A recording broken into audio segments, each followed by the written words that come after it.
اعوذ باللہ من الشیطان الرجیم بسم اللہ الرحمن الرحیم لا تحرک به لسانک لتعجل به۔ کل پچھلے آیت میں بات چل رہی تھی کہ اللہ تعالی قیامت کے تعلق سے باتیں بتلا رہے تھے کہ جب قیامت قائم ہوگی تو لوگ جو ہے بھاگیں گے اور کہیں گے کہ کہاں بھاگا جائے۔ ہر ایک انسان جو ہے پناہ کی جگہ ڈھونڈے گا، لیکن ہر ایک انسان وہیں پہنچے گا جہاں انسان نہیں پہنچنا چاہتا ہے، یعنی اللہ کے سامنے کھڑے ہوگے۔ اب جو ہے اس بیچ میں جو ہے اللہ کے نبی صلی اللہ علیہ وسلم سے کچھ باتیں کر رہے ہیں کہ لا تحرک به لسانک، کہ جب جبرائیل علیہ السلام آپ پر قرآن نازل کرے اور آپ کے سامنے تلاوت کر کے سنائے تو لتعجل به، تو آپ اپنے زبان کو جلدی جلدی یاد کرنے کے چکر میں نہ لگ جائیں، یعنی اپنی زبان کو نہ ہلائیں، اس لیے کہ جب اللہ کے نبی صلی اللہ علیہ وسلم پر جب قرآن نازل ہوتا تھا تو اللہ کے نبی صلی اللہ علیہ وسلم جو ہے فوراً اس کو جلدی جلدی یاد کرنے کی اس میں لگ جاتے تھے، کہیں ایسا نہ ہو کہ ہم بھول جائیں۔ تو اس بھولنے کی چکر کی وجہ سے اللہ کے نبی جو ہے جلدی جلدی یاد کرنے لگتے تھے، سن بھی رہے ہیں اور یاد بھی کر رہے ہیں۔ تو اللہ کے نبی کو تنبیہ کر رہے ہیں کہ آپ ایسا کریں، جب جبرائیل علیہ السلام قرآن لے کے نازل ہو رہے ہوں اور آپ کو سنا رہے ہوں تو آپ ان کے الفاظ کو اور قرآن کو غور سے سنیے، پہلے آپ جلدی جلدی آپ زبان کو نہ ہلائیے، یاد کرنے مت لگ جائیے۔ وہ یاد کرانا میری ذمہ داری ہے، ہے کہ نہیں؟ یاد کرانا کس کی ذمہ داری ہے؟ میری ذمہ داری ہے، اللہ کی ذمہ داری ہے۔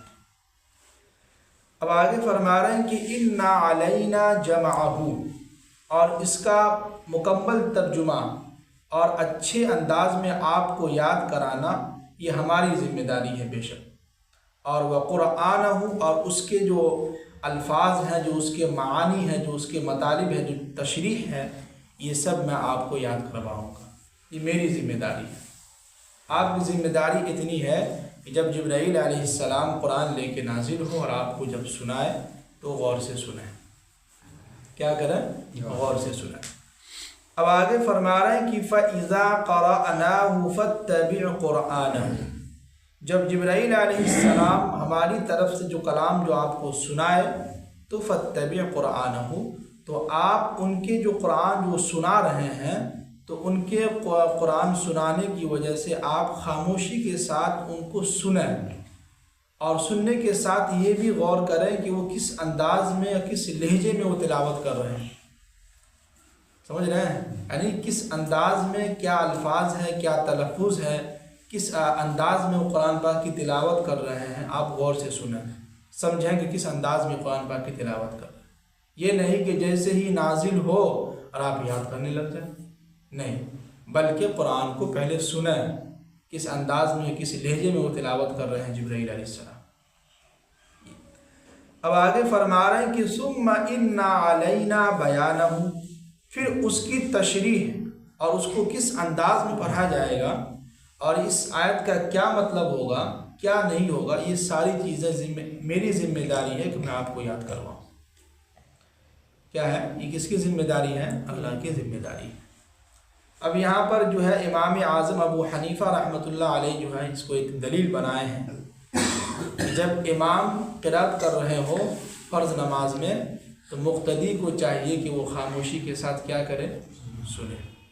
یہ ان کی دلیل ہے، اور بھی قرآن کے اندر دلیلیں ہیں، لیکن اس کو امام اعظم ابو حنیفہ رحمۃ اللہ علیہ اس کو دلیل بنائے ہیں کہ جب بھی امام جو ہے قرات کرے تو میری ذمہ داری یعنی مقتدی کی ذمہ داری ہے کہ ان کے قرآن کو غور سے سنیں، اور جب ہم امام کے تابع ہو گئے تو امام جیسا جیسا کرے گا ویسا ویسا مقتدی بھی کیا ہے؟ کرے گا، ہر نماز میں۔ اب آگے فرما رہے ہیں کہ کلا، خبردار، بل تحبون العاجلۃ، اس دنیا کے اندر جو فوری جو چیزیں تم کو مل جا رہی ہیں جلدی طور پر، تو تم اس کے دھوکے میں نہ آنا، تم اس کے جلد بازی میں نہ آنا۔ یعنی دنیا کے اندر ہمیں اور آپ کو ایک بیگ جو اچھی چیزیں نظر آتی ہے تو ہمیں بہت اچھی لگتی ہے، بہت ماشاءاللہ بہت خوبصورت ہے، اب اس کو حاصل کرنے کے چکر میں انسان جو اپنی زندگی کو کیا ہے؟ کھپا دیتا ہے، حالانکہ وہ اس کی خوبصورتی اور وہ چیز ہمیشہ کبھی بھی نہیں رہ سکتی ہے۔ اور یہ دنیا کیا ہے؟ دھوکہ ہے۔ اور ہم کوئی بھی اعمال کر رہے ہیں تو یہ سارا جو ہے سمجھے کہ اللہ کے یہاں لکھا جا رہا ہے۔ وہ کہتے ہیں کہ کسی شاعر نے کہا ہے بہت اچھی بات، شعر انہوں نے کہا ہے کہ کتاب سادہ کب تک رہے گی، یعنی کتاب سادہ کب تک رہے گی، کبھی تو آغاز باب ہوگا۔ کیا ہے؟ کبھی تو آغاز باب ہوگا، جنہوں نے پوری بستی اجاڑ ڈالی، کبھی تو ان کا حساب ہوگا۔ جو لوگ ایک دوسرے پہ جو ظلم کر رہے ہیں نا، اور سوچ رہے ہیں کہ وہ بھلا گیا، نہ اللہ کو یاد ہے۔ دنیا کا انسان بھول گیا ہے، لیکن اللہ کو یاد ہے۔ جن لوگوں نے کئی لوگوں کے گھر اجارے ہیں، جن لوگوں نے پوری مسلمانوں کی بستی کو اجاڑ دیا ہے، تو کیا ان کا حساب نہیں ہوگا؟ ہوگا، کبھی تو ان کا حساب ہوگا، کبھی نہ کبھی حساب ہوگا۔ اللہ تعالیٰ لیں گے حساب، دنیا میں نہیں تو آخرت میں ضرور ہوگا۔ اس لیے قرآن ہمیں کہتا ہے کہ بچ کے رہنا ہے۔ یہ دنیا کی جو خوبصورتی ہے اور پیسے کی جو چمک ہے، دمک ہے، جو پیسے کی جو گرمی ہے، اس گرمی کو دوسرے کے اوپر ظلم نہ ہوتا ہے۔ ٹھیک ہے، اللہ نے دیا ہے تو اچھی بات ہے، اب اپنے گھر والوں کے لیے مالدار ہیں، اب اپنے گھر والوں کے لیے پیسے والے ہیں، ٹھیک ہے، اچھی بات، اللہ نے دیا تو اللہ کا شکر ادا کیجیے۔ اور ہم بھی دعا کرتے ہیں کہ اللہ تعالیٰ سب کو دے، لیکن اس پیسے کی گرمی دوسرے پر نہ اتارے، دوسروں پر ظلم نہ کریں۔ دنیا کے لوگ تو بھول جائیں گے، 10 دن 20 دن کے بعد لوگ بھول جائیں گے، آپ کو دنیا سے چلے جائیں گے یا وہ چلے جائے گا، لیکن اللہ کو یاد خبر تو وہی اللہ تعالیٰ فرما رہے ہیں کہ کلا، خبردار، یاد رکھو، بل تحبون العاجلۃ، اس دنیا کی جلد بازی کی چکر میں مت آنا، اس کی محبت میں نہ آنا، یہ بہت دھوکے باز ہے۔ اب آگے فرما رہے ہیں کہ وَتَذَرُونَ الْآخِرَةَ، اور تم نے آخرت کی زندگی کو نظر انداز کر دیا، بھلا دیا۔ کیا کر دیا؟ دنیا کی آخرت کی زندگی کو کیا ہے؟ ہم لوگوں نے بھلا دیا۔ کئی لوگ جو ہے بھول چکے کہ بھائی کچھ نہیں ہے، جو زندگی ہے یہی دنیا ہے، یہیں عیش مستی کرو، پیسہ کماؤ، اچھا سے اچھا گھر بناؤ، سب کچھ کرو، لیکن کیا ہے؟ آخرت کی زندگی نہیں ہے، نہ آخرت کی زندگی ہے۔ جی اب آگے فرما رہے ہیں کہ وجوہ یومئذ ناظرۃ، اس دن بہت سے چہرے ایسے ہوں گے جو بالکل شاداب، خوش نظر آئیں گے۔ کیا ہے؟ اور یہ وہ لوگ ہوں گے جو نیک صالح لوگ ہوں گے، دنیا کے اندر تھے، جنہوں نے خوب نیک اعمال کیے ہیں، تو ان کا چہرہ ہوگا بالکل چمکتا ہوا، کھلتا ہوا، چہرے پہ خوشی ہوگی، چہرہ ان کا چمکتا ہوا ہوگا۔ اب آگے فرما رہے ہیں کہ الی ربها ناظرہ، اور ان کی نظریں جو ہے، جن کے چہرے چمکتا ہوا ہوگا، ان کی نظریں کس کی طرف ہوں گی؟ اللہ کی طرف۔ کس کی طرف ہوگا؟ اللہ کی طرف۔ کیوں؟ اس لیے کہ اس نے دنیا کے اندر اللہ پر بھروسہ کیا تھا، اللہ کے لیے نیک اعمال کیا تھا، اللہ کے لیے ہر کام کیا تھا، تو آخرت میں بھی ان کی نظر جو ہے کس پر ہوگی؟ اللہ پر۔ جو شخص دنیا کے اندر لوگوں پر بھروسہ کرتا تھا، لوگوں کی باتوں کو سنتا تھا، لوگوں کی چاپلوسی کرتا تھا، وہ انسان آخرت میں بھی ایک دوسرے کو ڈھونڈتے پھرے گا، لیکن ایک دوسرے کو ڈھونڈتے پھرے گا، لیکن کوئی اس کو پہچان نہیں سکے گا۔ جس کے لیے انسان اپنے آقا کی، بادشاہ کی غلامی کرتا تھا، ان کے لیے جان حاضر کرتا تھا، آخرت میں وہ بادشاہ اس کو بھلا دے گا، یہ حال ہوگا وہاں۔ اب آگے فرما رہے ہیں کہ وَوُجُوهٌ يَوْمَئِذٍ بَاسِرَةٌ، اس دن بہت سے چہرے ایسے ہوں گے جن کے چہرے بالکل خراب ہوں گے، یعنی بالکل ان کا چہرہ بگڑا ہوا ہوگا، بالکل خراب حالت ہوگی ان کے چہرے کی۔ اور تَظُنُّ أَن يُفْعَلَ بِهَا فَاقِرَةٌ، اور وہ یہ سمجھ رہا ہوگا کہ میرا کام جو ہے اس طریقے سے ہوگا کہ جو فاقرۃ، جو کمر کو توڑ دینے والی ہے، یعنی اس دن جو ہے جو جہنمی لوگ ہوں گے، جو گنہگار لوگ ہوں گے، ان کا چہرہ بالکل خراب ہوگا، اور وہ دل ہی دل میں سوچ رہا ہوگا کہ آج میری حالت جو ہے بہت خراب ہونے والی ہے۔ تو ظاہر سی بات ہے کہ جب ان کے سامنے جہنم ہوگا، سارا جو حقیقت کھل جائے گا، تو ظاہر سی بات جب سامنے جہنم ہو تو ہر ایک انسان کی حالت کیا ہے؟ خراب ہو جاتی ہے۔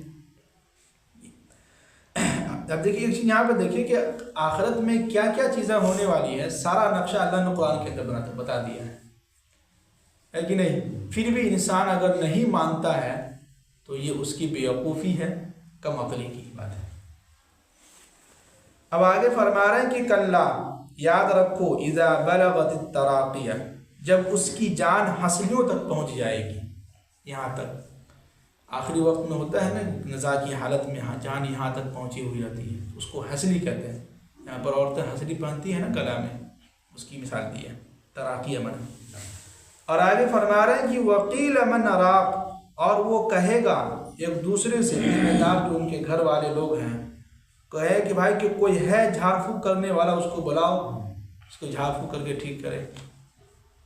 جی راق کے معنی آتے ہیں جھاڑ پھونک کرنا، یعنی کہتے ہیں نا کہ آخری وقت میں تھوڑا سا دم کر دیجئے۔